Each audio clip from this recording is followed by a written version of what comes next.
Satyavani TV ప్రేక్షకులందరికీ యేసు నామములో శుభాలు తెలియజేస్తూ నా స్వరం యేసు కోసమే అనే దివ్యవాక్కు కార్యక్రమానికి మిమ్మల్ని అందరినీ ప్రేమతో ఆహ్వానిస్తూ ఉన్నాము.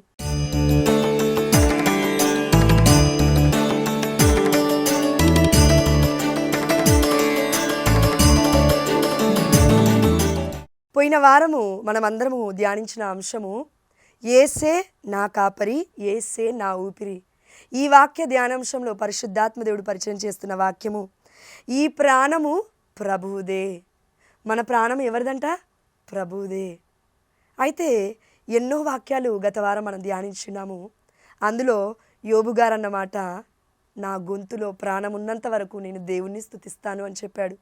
150వ కీర్తనలో 6వ వచనంలో బ్రతికి ఉన్న ప్రాణులెల్లా దేవుని స్తుతించుదురుగాక. అయితే మనం అందరం స్తుతించాలి అని మనం నేర్చుకున్నాము.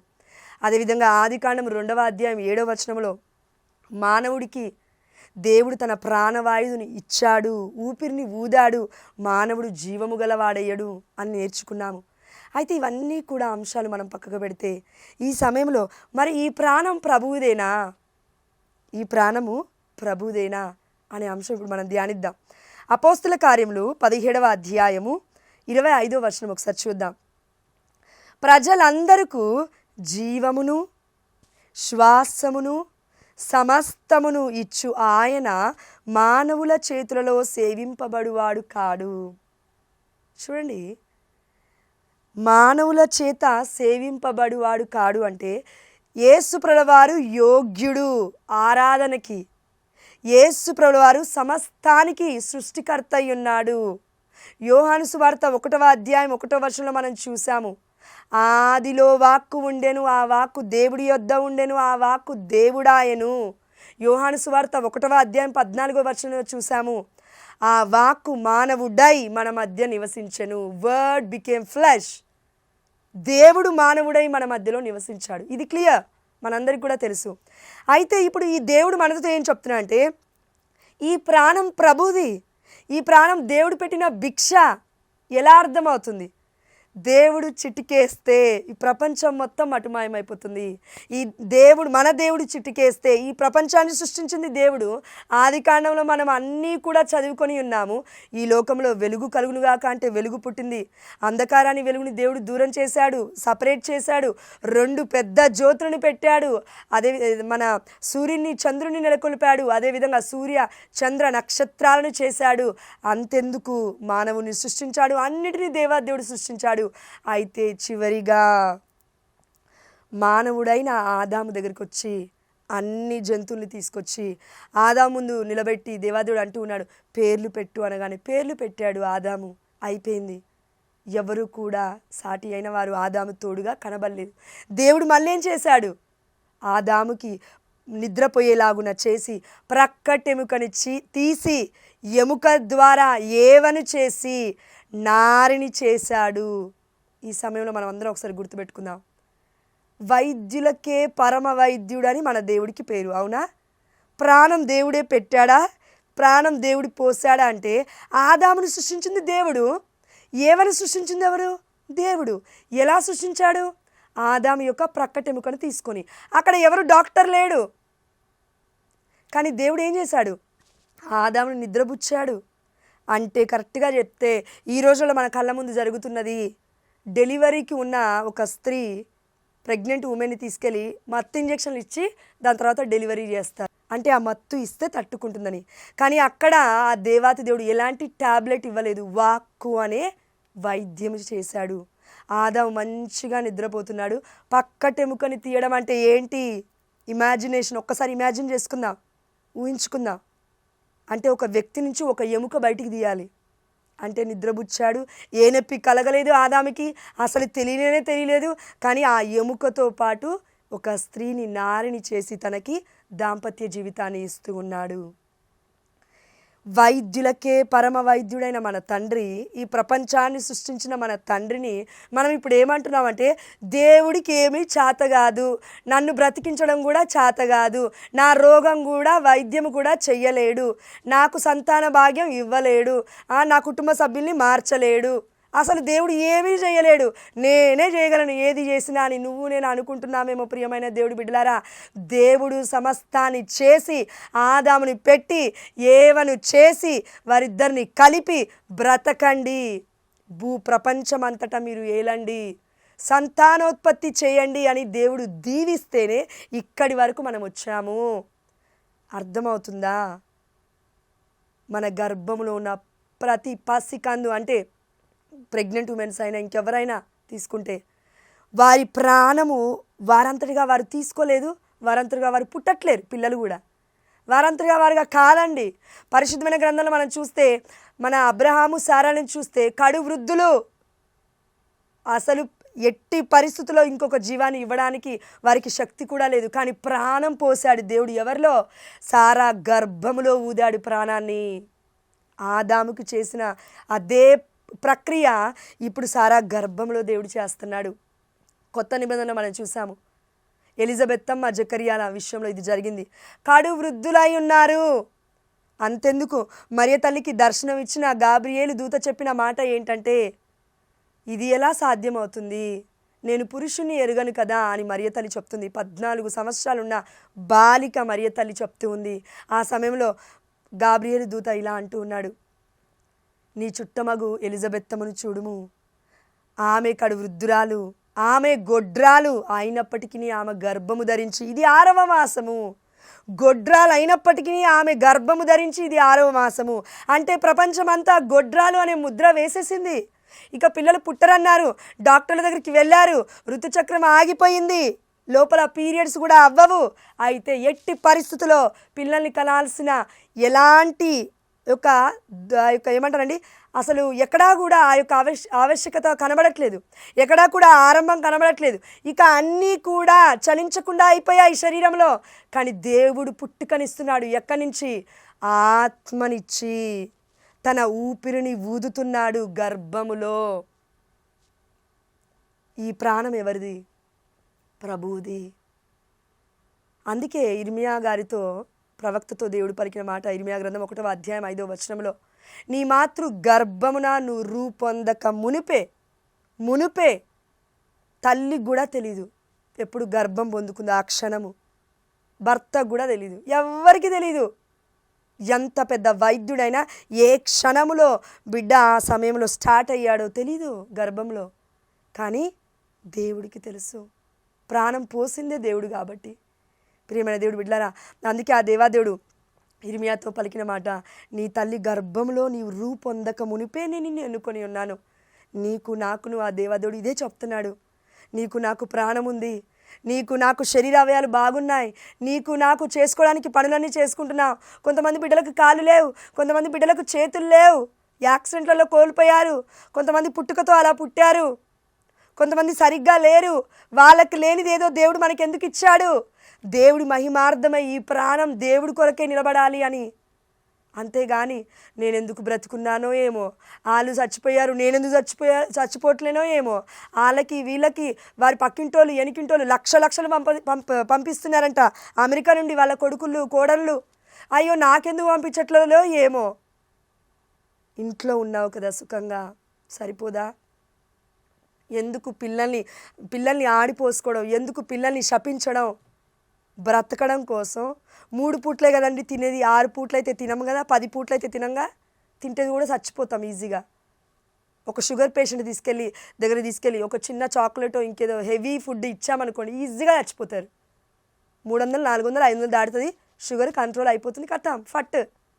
హాస్పిటల్ తీసుకెళ్ళినా వైద్యుడు కూడా ఏం చేయలేడు, దేవుడే చెయ్యాలి. చనిపోయిన లాజరుని దేవుడు లేవనెత్తాడు.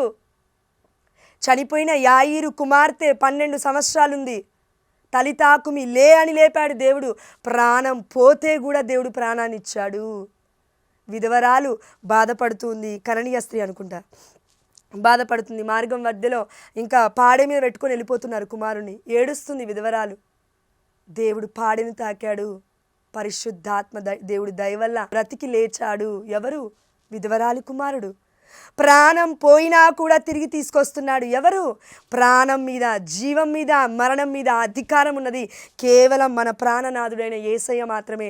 అందుకే మనం ఒక పాట పాడుతూ ఉంటాము కదండి, నాలో ఉన్న ఊపిరి నీవు ఇచ్చిన కానుక, నేను పొందిన రక్షణ నీవు చేసిన త్యాగము, మరువను నిన్ను యేసయ్యా, మరువను నీదు త్యాగము, మరువను నిన్ను యేసయ్యా, మరువను నీదు త్యాగము, జీవించినా మరణించినా ఇక నీ కోసమే యేసయ్యా. పాట బాగా పాడతాం, కానీ బ్రతికే జీవిత విధానం మాత్రం అది చూపించట్లేదు. అందుకే దేవుడు బాధపడుతున్నాడు. దేవుడు ఎలా చూస్తాడంట తెలుసా? ఆనాడు అబ్రహాముని, ఎంతోమంది ప్రజలు ఉన్నారు ప్రపంచంలో, అబ్రహాంని ఇలా చూస్తున్నాడు దేవుడు. పిలిస్తే పలుకుతాడా అని ఒకే ఒక్క పలుకు, అబ్రహాము నేను దేవుణ్ణి, నేను నిన్ను దీవిస్తాను, అన్నిటిని విడిచిపెట్టి మార్గం మొదలుపెట్టన్నాడు. అబ్రహాము గారి విశ్వాసం ఎంత గొప్పదంటే, కనీసం మోషేని చూస్తే మనం, మోషే మండే పొద నుండి ఏదో అద్భుతం ద్వారా దేవుడు మాట్లాడితే విన్నాడు, కానీ ఏ అద్భుతం చేయలేదు అబ్రహాముకి దేవుడు. అప్పటికి పిల్లలు కూడా ఇవ్వలేదు, కానీ ఒకే ఒక్క స్వరం విన్నాడు, దేవుడు నన్ను దీవిస్తా అన్నాడు. మళ్ళీ అబ్రహాం ఎవరు తెలుసా? అన్య దేవతల్ని ఆరాధించే వ్యక్తి. తన యొక్క పితరులు మొత్తం అన్య దేవతల్ని ఆరాధించారు, కానీ అబ్రహాము మాత్రమే యావే నా ప్రభు అని బయటికి అడుగేశాడు. మనమందరము కూడా క్రైస్తవులము, కథోలికులము, దేవుడి బిడ్డలము, క్రీస్తు బిడ్డలమని మాస్క్ వేసుకొని జీవిస్తున్నాము, కానీ ప్రాణం పెట్టే అంత పరిచర్య, ప్రాణం పెట్టే అంత ప్రేమ దేవుడి పైన మనకి ఉందా? లేదు. అందుకే ఈ లోకం సంపద ఆస్తులు పాస్తులు వజ్రాలు వైడూర్యాలు, ఇదే నా జీవితం, బంగారం, 24 గంటలు మన యొక్క ఆలోచన ఈ లోక ఆశలపైనే ఉంది, కానీ దేవుడి పైన లేదు మనకి. మళ్ళీ దేవుడే ఈ ప్రాణాన్ని ఇచ్చాడు, మరలా దేవుడే ఈ ప్రాణాన్ని తీసుకుంటాడు. చూడండి, ఆ దేవాదేవుడు యోహాను సువార్త 11వ అధ్యాయంలో అనుకుంటానండి, అక్కడ వాక్యం సెలవిస్తుంది, నా బిడ్డలు మరణించినను జీవవంతులే. ఎవరి గురించి దేవుడు మాట్లాడుతున్నారు? దేవుడి మీద విశ్వాసము కలిగి చచ్చిపోతే దేవుడి బిడ్డలుగా still we are alive like saints of God. దేవుడి యొక్క ప్రజలు ఏ విధంగా అయితే పునీతులు బ్రతికారో అలా బ్రతుకుతాం. ఇది నిజం, ఇది సత్యం. దేవుడి యొక్క వాక్యం సెలవిస్తుంది, యోహాను సువార్త 14వ అధ్యాయం 6వ వచనము, నేనే మార్గము, నేనే సత్యము, నేనే జీవము, I am the life, I am the eternal life, నేను నిత్య జీవాన్ని. అర్థమవుతుందా అండి మనకి? అందుకే ఆ దేవదేవుడు అంటున్నాడు, ఈ ప్రాణం ప్రభుదే, నీకు నాకు అర్థమవుతుందా? పరిశుద్ధాత్మదేవుడు వాపోతూ ఉన్నాడు, పరిశుద్ధాత్మదేవుడు మొరపెడుతున్నాడు మనందరి దగ్గర నుంచి, కానీ మనకు వినబడట్లేదు. ఎందుకు? ఈ లోక ఆశలతో మనము మొత్తము కళ్ళు మూసేసుకున్నాము. ఆధ్యాత్మికమైన కళ్ళకి మొత్తం తెరలుగా అమ్మాయి, చెవులకు మొత్తము చెవిటితనం వచ్చేసింది దేవుడి స్వరం వినకుండా. దేవుడు ఎంత చెప్తున్నా, దేవుడు ఎంత పిలుస్తున్నా, దేవుడు ఇది వద్దమ్మా అంటే అదే చేస్తాం, ఇది చెయ్యయ్యా అంటే అది చెయ్యం. నాకు ఇష్టం వచ్చింది నేను బ్రతుకుతాను, కానీ పునీతులు అలా బ్రతకలేదు. పునీతులు అనగానే అమ్మో వాళ్ళు గొప్పవాళ్ళు కాదు, వారు ఒకప్పుడు పాపాత్ములే, మన వలే పాపాత్ములే, కానీ వారి యొక్క ప్రయాస, దేవుడిపై వారికి ఉన్న ప్రేమ, ప్రతిరోజు సాక్ష్యంగా నిలబడ్డారు. వాళ్ళు కేవలం ఒక్కరోజు కాదు, ప్రతిరోజు చచ్చిపోయేంత వరకు, వారి చివరి ప్రాణం వదులుకునేంత వరకు, ఊపిరి విడిచిపెట్టేంత వరకు క్రీస్తు యేసే నా ఊపిరి అని బ్రతికారు. కాబట్టి ఆ బిడ్డల యొక్క జీవితాల గురించి ఇప్పుడు మనం అందరము కన్నతల్లి కథోలిక శ్రీసభ 2025 సంవత్సరాల పారంపర్యము నుండి వారిని కొనియాడుతూనే ఉన్నాము.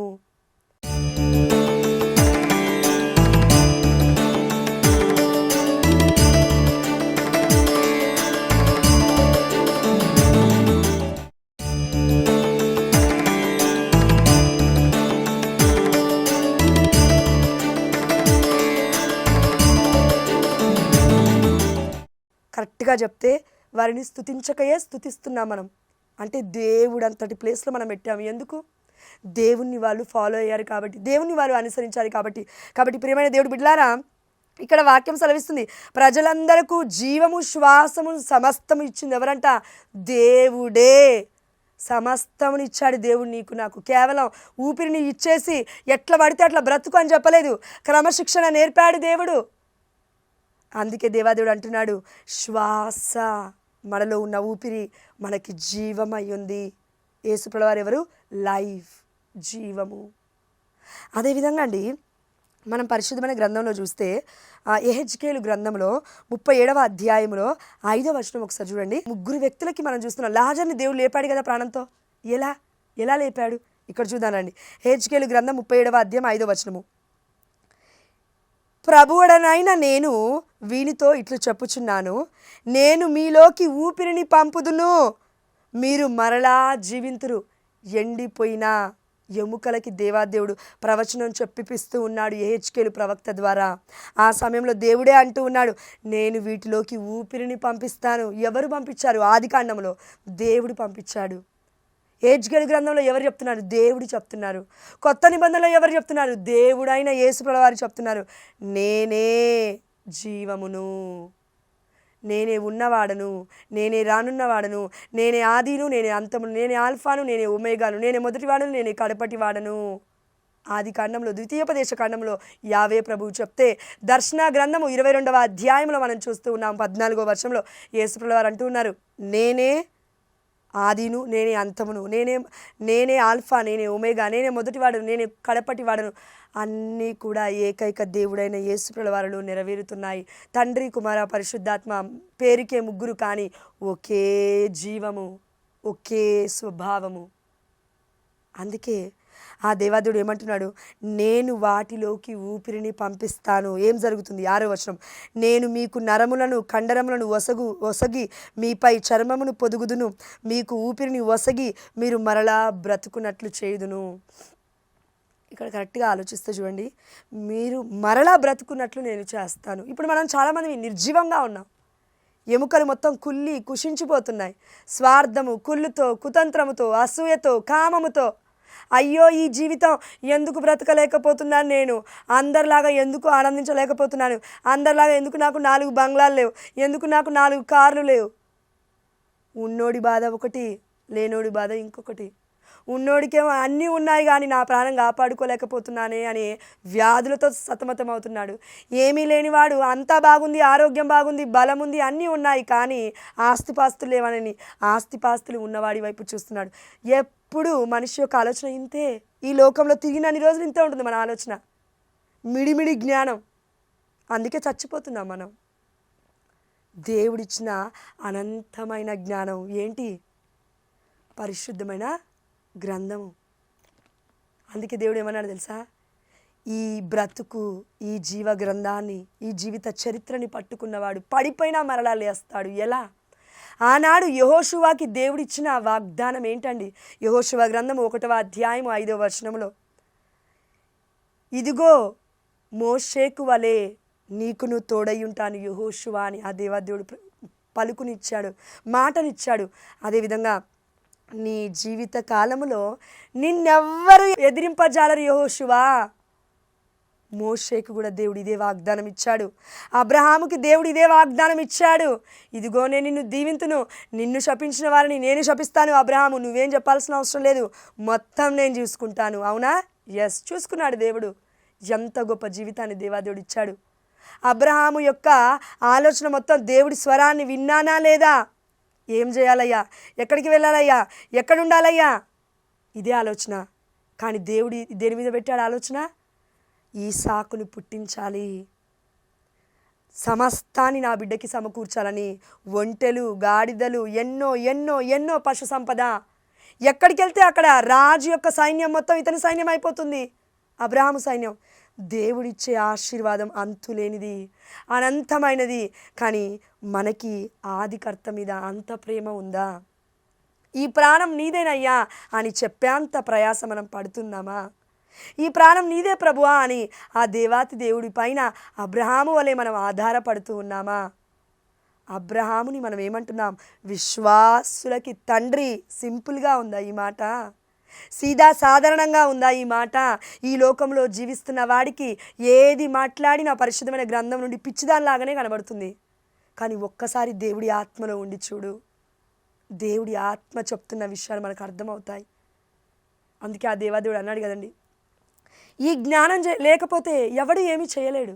పరిశుద్ధమైన గ్రంథం చదవకపోతే ఏం అర్థం కాదు, బ్రతుకు ఏం చేయాలో అర్థం కాదు. అందుకే దేవుడు అన్నాడు, సొలొమోను జ్ఞాన గ్రంథం 9వ అధ్యాయం 17వ వచనంలో ఆ దేవాదేవుడు చెప్పి ఉన్నాడు మనకు ఆల్రెడీ, ప్రభు నీవు నీ జ్ఞానమును దయచేసిననే తప్ప. సొలొమోను ప్రార్థన, జ్ఞాని అంట సొలొమోను పాత నిబంధనలో. నీవు నీ జ్ఞానమును దయచేసిననే తప్ప, స్వర్గము నుండి నీ ఆత్మను పరిశుద్ధాత్మను పంపిననే తప్ప నీ చిత్తమును ఎవడు తెలుసుకోగలడు ప్రభు అని మొరపెడుతూ ఉన్నాడు సొలొమోను. రాజులకే రారాజు, జ్ఞాని అని చెప్తుంది ప్రపంచం మొత్తం సొలొమోను అనగానే. అంతటి సొలొమోనే దేవుని అడుగుతున్నాడు, ప్రభు నీవు నీ జ్ఞానమును ఇస్తే తప్ప, నీ పరిశుద్ధాత్మను ఇస్తే తప్ప నేను నీ చిత్తం ఏంటో తెలుసుకొని ఈ జీవిత ప్రయాణాన్ని సాగించలేను. ఇజ్రాయేల్ ప్రజలందరికీ రారాజు, అలాంటిది అతనికి జ్ఞానం అవసరమా? అలాంటి అతనికి పరిశుద్ధాత్మ అవసరమా? సమస్తమున్నాయి కదా రాజభవనంలో, మరి తిని తాగి పడుకుంటే సరిపోతుందిగా. ఎందుకు జ్ఞానం అడిగాడు? ఎందుకు దేవుడి యొక్క ఆత్మని అడిగాడంటే దేవుడి చిత్తము చేయడమే తన జీవితం యొక్క ధ్యేయం అనుకున్నాడు. ప్రియమైన దేవుడి బిడ్డలారా, ఈ ప్రపంచంలో ఉన్న ప్రతి వ్యక్తికి కూడా ఒక అర్థం ఉంది. ప్రతి వ్యక్తి యొక్క ప్రాణం వెనుక పరమార్థం ఉంది. బ్రతుకుట క్రీస్తు కొరకే, అది చావైతే ఇంకా మేలు అని కేవలం పౌలు గారు చెప్పారు కాబట్టి నేను నిద్రపోతానని మనం పడుకోవడానికి కాదు. ప్రతి ఒక్కరము కూడా అలాంటి జీవితాన్ని జీవించాలి. కాబట్టి పరిశుద్ధమైన గ్రంథము పౌలు గారికే కాదు, మనకు కూడా అవైలబుల్గా ఉంది. వారు రాశారు, మనం చదువుతున్నాం. పరిశుద్ధమైన గ్రంథము డైరెక్ట్గా ఉండే వాక్యం కాదు. ఇర్మియా గ్రంథం 33వ అధ్యాయం 3వ వచనం సెలవిస్తూ ఉంది, ప్రభు నీవు నన్ను పిలుతువేని, దేవుడు అంటున్నాడు మనతో, నీవు నన్ను పిలుతువేని నేను నీకు జవాబిత్తును, నీకు ఎరుగని సత్యములను, పరమ సత్యములను, అద్భుతమైన విషయములను నేను నీకు వివరిస్తాను ప్రియమైన బిడ్డ అని దేవుడు ఎందుకు చెప్పాడు? ఈ ప్రపంచానికి మొత్తం భవిష్యత్తు ఏంటో అర్థం కాదు, కానీ దేవుడి బిడ్డలకి భవిష్యత్తు ముందుగానే చూస్తారు. ఇది నిజం. ఆమేన్. రాబోతున్న విషయాలు దేవుడు ముందుగానే చెప్తాడు. ఎలా? ఆనాడు దేవాతి దేవుడు అనుకున్నాడు, అబ్రహాముకి చెప్పకుండా నేను సొదొమ గొమొర్రాని నాశనం చేయగలనా? ఒక్కసారి నా బిడ్డకి చెప్పి చేస్తానన్నాడు.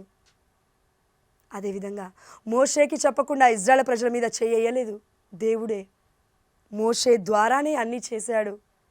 అలా ఎంతోమంది ప్రవక్తల ద్వారానే దేవాదేవుడు ప్రజల మధ్యలోకి వచ్చాడు. ఇప్పుడు యేసయ్యే డైరెక్ట్గా వచ్చాడు మన మధ్యలోకి. నా ప్రాణము మీరే, మీ ప్రాణము నాదే. I am the life. నేనే మార్గము, నేనే సత్యము, నేనే జీవము. మనం బ్రతకాలన్నా, బ్రతికి దేవుడి చిత్తం చేయాలన్నా మనకు కావాల్సింది ఏంటి తెలుసా? పరిశుద్ధమైన జ్ఞానము, పరిశుద్ధమైన గ్రంథాన్ని పఠించడమే మనకి కావాలి. దేవుడికి కావాల్సింది ఇదే. కానీ మనం అన్నీ చేస్తాం, గంటలు గంటలు జపమాల పట్టుకొని ప్రార్థన మీద ప్రార్థన చేస్తాం. ఎట్లా అంటే మన అక్షరాలు చదువుతాం కదా, లల అని అట్లా చదువుతాం, కానీ అర్థం లేదు ప్రార్థనకి.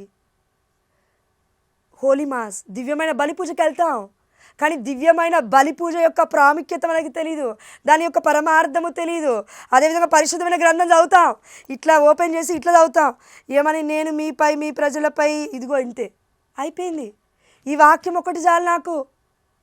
బ్రతుకు అలా ముందుకి సాగదు. ఇది బ్రతుకుని నడిపించేది చరిత్ర, మన జీవిత చరిత్ర ఇది. Present, past, future. జరిగిపోయింది, జరగనున్నది, జరుగుతున్నది, జరగబోయేది ప్రపంచంలో జ్యోతిష్కులు చెప్పలేరు, చేతులు చూసేవాళ్ళు చెప్పలేరు, చిలక దోషం చెప్పేవారు చెప్పలేరు.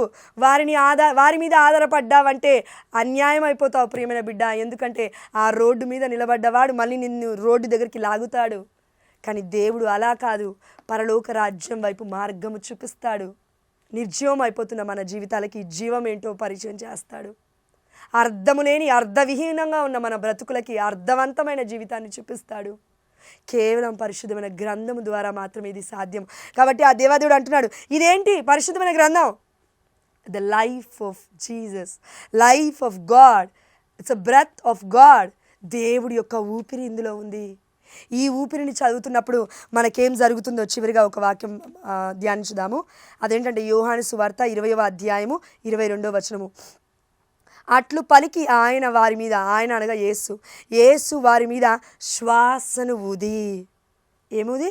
శ్వాసను ఊది పవిత్రాత్మను పొందుడు. ఎవరినంట పొందేది? శ్వాస అనగా ఊపిరి అనగా పరిశుద్ధాత్మ దేవుడు. అందుకే తండ్రి కుమార పరిశుద్ధాత్మ దేవుడు ఒక్కరే అని మనం ఎందుకు చెప్తున్నాం అంటే పరిశుద్ధాత్మ దేవుణ్ణి దేవుడు మనకిస్తూ ఉన్నాడు. ఆనాడు అపోస్తలులకు ఇచ్చాడు పాప సంకీర్తన సమయంలో మీరు పాపాలు మన్నించాలి అని. ఇప్పుడు మనందరికీ దేవాదేవుడు ఆదరణకర్తని ఇచ్చి ఉన్నాడు. నేను మిమ్మల్ని అనాథలుగా విడిచిపెట్టను, ఎందుకంటే నీలో ఉన్నది నా ప్రాణం, నీ ఊపిరి నాదే, నిన్ను అలా నేను ఎలా విడిచిపెడతాను, ఒంటరిగా విడిచిపెట్టను.